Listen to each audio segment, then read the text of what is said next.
মানুষের বেঁচে থাকা এবং মরে যাওয়া দুটোর মধ্যে একটা সামান্য জিনিসের তফাৎ, সেটা হচ্ছে নিঃশ্বাসের। সেরকমই খেয়ে পরে বেঁচে থাকা এবং ভালোভাবে বেঁচে থাকার মধ্যে একটা সামান্য পার্থক্য আছে, সেটা হচ্ছে সম্মানের। খেয়ে পরে তো সবাই বেঁচে থাকে, কিন্তু সম্মানের সাথে বেঁচে থাকাটাই হলো আসল বেঁচে থাকা। Hello everyone, this is Ivy. Welcome back to my channel S S ডায়েরিজের নতুন সকালে তোমাদের সকলকে ওয়ার্ম ওয়েলকাম জানাই। সকাল সকাল উঠেই কিছু কাছাকাছি ছিল, সেগুলো সেরে নিয়ে একদম চান টান করে বেরোলাম, নিয়ে দিনটা স্টার্ট করলাম। উঠেছি তো অনেক ভোরে, মেয়েটা চলছে এক্সাম। এখন কদিন পর পর এক্সাম রয়েছে, তারপরে আবার কদিন ছুটি দিয়ে দিয়ে এক্সাম চলবে। এক্সামটা একবার শেষ হয়ে গেলে তখন মনে হবে অনেকটা শান্তি, তাই না? হয়তো আমার ক্ষেত্রে নয়, প্রত্যেকটা মায়ের ক্ষেত্রেই তাই। কারণ এইটা একটা বিশাল বড় যুদ্ধের সময়। কারণ হচ্ছে প্রত্যেকটা বাচ্চাকে সমস্ত কিছু রিভাইজ করে তারপরে স্কুলে পাঠানোটা একটা অনেক বেশি চাপের বিষয়। যখন বাচ্চারা বড় হয়ে যায় এই জিনিসগুলোই হয়তো মায়েরা মিস করে। যাই হোক, আমি এখানে কথা বলতে বলতে কয়েকটা কাছাকাছি সেরে নিচ্ছি। আর তোমরা ঝটপট ভিডিওটা লাইক করে দেখা শুরু করো। আর ভুলে যেও না, একটুখানি বন্ধু বান্ধবের সাথে শেয়ার করে দিও। আর যারা চ্যানেলটা সাবস্ক্রাইব করে রাখোনি অবশ্যই সাবস্ক্রাইব করে নিও। যাই হোক, চলো ভিডিওটা এগোনো যাক। আর এখানে কয়েকটা জামা কাপড়ের সাথে সাথে কাচার সাথে সাথে রান্নার কয়েকটা কাপড় ছিল, সে কটাও কেচে নিলাম। অ্যান্ড দেন যেগুলো যে স্লিপারগুলো ঘরে পরি সেগুলো রেগুলার বেসিসে এরকমভাবে আমি জল দিয়ে একবার ধুয়ে দিই। কারণ কি হয়, ব্যালকনির মধ্যে অনেক ধুলো টুলো পড়ে, অনেক ডাস্ট উড়ে আসে এদিক ওদিক থেকে, এবং সেগুলো ওই স্লিপারের মধ্যে লাগে এবং সেগুলো একটু নোংরা জমে যায়। তো তার জন্য আমি কী করি, এভরিডে যখন চান করি তখন আমাদের তিনজনের স্লিপারগুলো আমি একটু ক্লিন করে দিই। যদিও মেয়েটারটা প্রতিদিন ক্লিন না করলেও চলে, কারণ ও অতটা ব্যালকনির দিকে যায় না। দেন এই যে চান সেরে বেরিয়ে পড়েছি। এরপরে ভালো করে পুজো করে নেবো, পুজো টুজো করে দেন ব্রেকফাস্ট করব, তারপরে লাঞ্চের প্রিপারেশন করব। যেহেতু শিবরাত্রির পরের দিন, তার জন্যে আজকে আমাদের একটু মাংস হবে। কারণ পুজো শুরুর আগে এবং শেষে একটুখানি মাংস না খেলে তো আমার বরের চলে না। তার কারণ হচ্ছে জানো সে মাংস খেতে কতটা ভালোবাসে। আর শিবরাত্রিতে সেও উপোস করেছিল আমার সাথে, তাই আজকে সে বলেছে যে একটু মাংস না খেলে হবে না। বললাম ঠিক আছে, তাহলে তাই হবে, সেটাই না হয় রান্না করব। আর এদিকে দেখতে পাচ্ছেন মাথা ভর্তি আমি সিঁদুর পরে নিয়েছি। যদিও আমি মাথা ভর্তি করে খুব একটা এতটা সিঁদুর পরি না, তার কারণ হচ্ছে সিঁদুরে প্রচুর পরিমাণে কেমিক্যাল থাকে, চুল উঠিয়ে দেয়, মাথায় টাক ফেলে দেয়, এবং স্কিনে অ্যালার্জি ক্রিয়েট হয়ে যায়, মাথা চুলকায়, অনেক প্রবলেম দেখা দেয়। তার জন্য আমি হালকা ঠেকিয়ে নিলেও পুরো সিঁথি ভর্তি পরি না। বাট যেহেতু শিবরাত্রির সময়, এই সময় একটু না পড়লে কি ভালো লাগে বলো? পা ভর্তি আলতা, মাথা ভর্তি সিঁদুর, এগুলো দেখতে বেশি ভালো লাগে, তার জন্যই পরেছিলাম। যাই হোক, এখানে আমি রান্নাবান্নার কাজ সেরে মেয়েটাও চলে এসেছে স্কুল থেকে, ওকে চান টান করিয়ে নিয়েছি অ্যান্ড ওকে পড়তে বসাবো, একটু রিভাইজ করিয়ে নেবো, তারপরে আমরা লাঞ্চে করব। আর তারই মাঝে সোফাটা একটু ক্লিন করে নিচ্ছি। তার কারণ হচ্ছে সোফাটা এই সময় খুব নোংরা করে দেয় ও। সোফাতে বসে এই ওই করে, এদিক ঘোরে ওদিক ঘোরে, এইভাবে সোফাটা একটু মানে হয়ে যায়। আর আমার না প্রত্যেকটা জিনিস একটু টান টান পরিষ্কার রাখতে বেশ পছন্দ, সেটা বিছানা হোক, সোফা হোক, যে কোনো জিনিস আমার মনে হয় একদম টান টান থাকবে, পরিষ্কার পরিচ্ছন্ন থাকবে, টিপটপ থাকবে। কিন্তু কি বলতো, ঘরে মানুষজন থাকলে ইউজ করলে কিন্তু এটা সম্ভব হয়ে ওঠে না। যখন তুমি ঘরে একা থাকবে তখন দেখবে সমস্ত কিছু একদম প্রপার ওয়েতে থাকবে, যেরকম ঠিক তোমার পছন্দের। কিন্তু যখনই মানুষজন বেশি হবে তখনই সেগুলো এদিক ওদিক হয়ে যায়। কিন্তু কিছু করার নেই, তখন আমি আবার ঠিক করার চেষ্টা করি, বারে বারেই ঠিক করি। আর এই হ্যাবিটটা আমার এখন বলে নয়, খুব ছোট থেকে। আমি যখন ইয়াং বয়স তখনও তাই, আমি আমার বাপের বাড়িতে সমস্ত কিছু গোছানো, বাগানো, পরিষ্কার করা সমস্ত কিছু করতাম টিপটপ। আর সেই অভ্যেসটা আমার এখনও থেকে গেছে, এবং এখন নিজের ঘরে আমি একদম টিপটপ পরিষ্কার পরিচ্ছন্ন করি। ইভেন আমি যখন বাপের বাড়ি যাই তখনও সোফা ঝাড়া, বিছানা ঝাড়া, এইগুলো এখনো পর্যন্ত করি।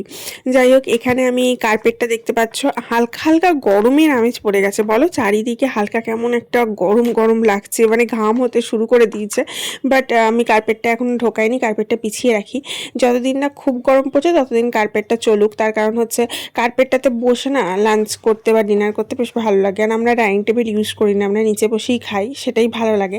আর একটা কথা তোমাদের সাথে শেয়ার করি, আমি একটা রিসেন্ট ওয়েব সিরিজ দেখছি, সেটা রিসেন্টলি লঞ্চ করেছে, কোরা 2। কোরা 1টা দেখলাম, ভালো ইন্টারেস্টিং স্টোরিটা। খুব একটা যে নোন অ্যাক্টর অ্যাক্ট্রেস কাজ করেছে তা নয়, বাট খুব ভালো, স্টোরিটা ভালো, ওভারঅল দ্য ফ্যাক্টটা খুব ভালো। অ্যান্ড দেখতে পারো, খুব ইন্টারেস্টিং। অ্যান্ড কোরা টুটা এখন লঞ্চ করেছে। কোরা টুটা মানে স্টোরিটা আমার এখনও পর্যন্ত খুব একটা খাস লাগেনি। আমার দুটো সিরিজ দেখা, দুটো দেখা হয়ে গেছে।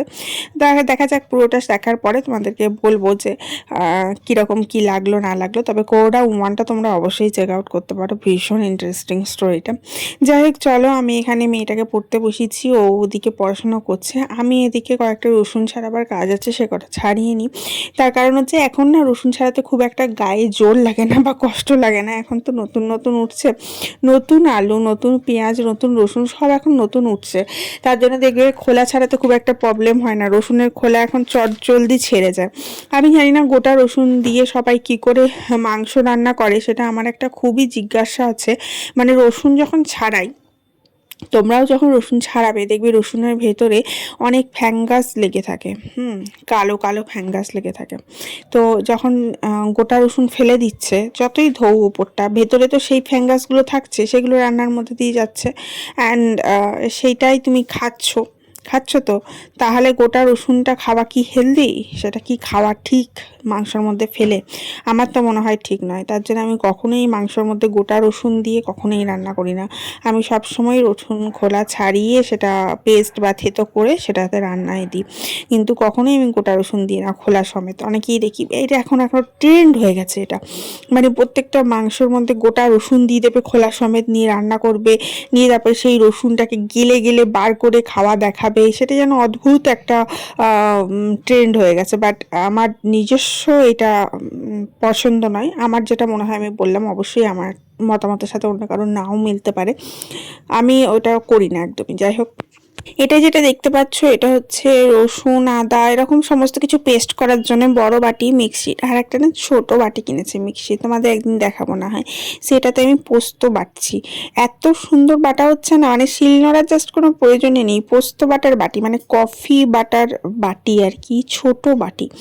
আমি যখন শ্বশুরবাড়ি গ্রামে গেছিলাম, তখন ওখানকার এক কাকিমা আমাকে বলেছিল যে পোস্ত বাটার না একটা বাটি পাওয়া যায়, এরকম ছোট বাটি। আমি তখন বলি, হ্যাঁ ছোট বাটি পাওয়া যায় পোস্ত বাটার? বলছে হ্যাঁ, দেখবি দোকানে গিয়ে বলবি এরকম পোস্ত বাটার ছোট বাটি পাওয়া যায়। তো তারপরে আমি আমার বরকে বলি, একটু দেখো তো এরকম যদি পাওয়া যায় কিনে আনবে। তো সে দোকান থেকে পোস্ত বাটার ছোট বাটি কিনে নিয়ে আসে, এবং ওইটাতে এত সুন্দর পোস্ত বাটা হয় না, তোমাদেরকে আজকে দেখাবো, দেখবে। আমি ওই পোস্ত, মানে কোনো শিলনোড়া ইউজ করিনি, ওই পোস্ত বাটার বাটিতে পোস্ত বেটে আজকে পোস্তর বড়া করব ঠিক করেছি। তো এত সুন্দর হয়, অল্প পোস্ত, অল্প সর্ষে, তারপরে ধরো কাজু বাদাম কিছু রান্নায় দিলাম, তারপরে ধরো কফিটা ব্লেন্ড করে, কফি খেতে কত ভালো লাগে না, তো সেই সমস্ত জিনিসগুলো না খুব সুন্দর কিন্তু ওই ছোটো বাটিটাতে হয়। ওটা আলাদা করে কিনতে হয়, আলাদা করে কিনতে পাওয়া যায়।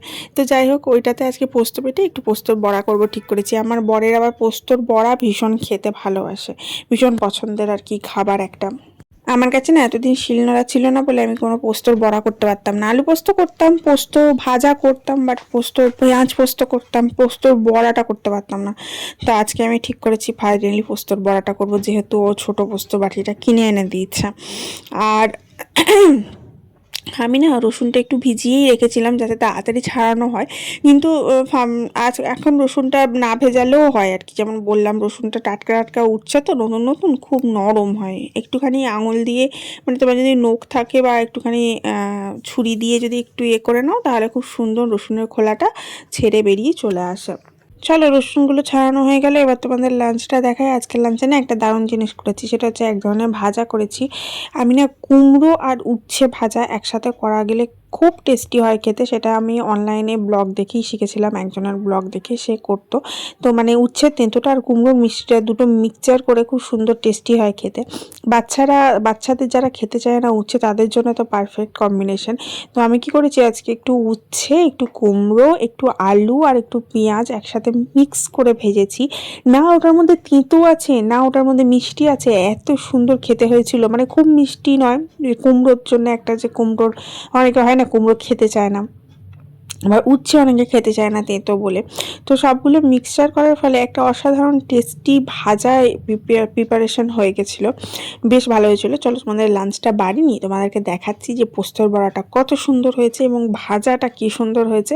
আর ভাজাটা খেতে ভীষণ টেস্টি হয়েছিল। এই দেখো এই ভাজাটা করেছি, একটু ইয়ে দিয়েছিলাম, গাজর দিয়েছিলাম, তারপরে কুমড়ো দিয়েছিলাম, উচ্ছে দিয়েছিলাম, আলু দিয়েছিলাম, পেঁয়াজ দিয়েছিলাম।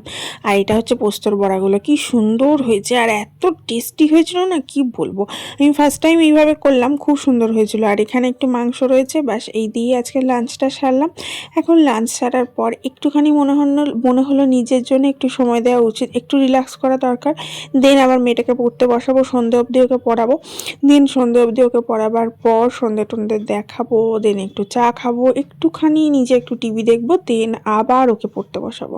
কারণ গোটা সারাটা দিন ধরে না পড়ালে এত সিলেবাস রিভাইজ করা সম্ভব হয়ে ওঠে না। বিশ্বাস করো, এত ছোট বাচ্চার এত সিলেবাস দেওয়া আছে না, মানে জাস্ট হাঁপিয়ে ওঠা যায় এরকম অবস্থা, এত সিলেবাস। তবুও একদিনের মাথায় সমস্ত রিভাইজ করে আবার নেক্সট দিন পরীক্ষা দিতে যেতে হচ্ছে। একটা বাচ্চার জন্য যে কত চাপ, এখনকার সিলেবাস যে এত বেশি, কি বলবো। আর সবথেকে বড় কথা, ওদের স্কুলে সিলেবাস একরকম রয়েছে, স্কুলে পড়াচ্ছে একরকম, রিভিশন করাচ্ছে একরকম, এবং কোশ্চেন পেপারে আসছে একদম আউট অফ সিলেবাস কোশ্চেন, মানে যা হিমশিম খেয়ে যাওয়ার মতো অবস্থা। যাই হোক, আজ আসি, বিদায় নিই, দেখা হচ্ছে কালকে, লাভ ইউ।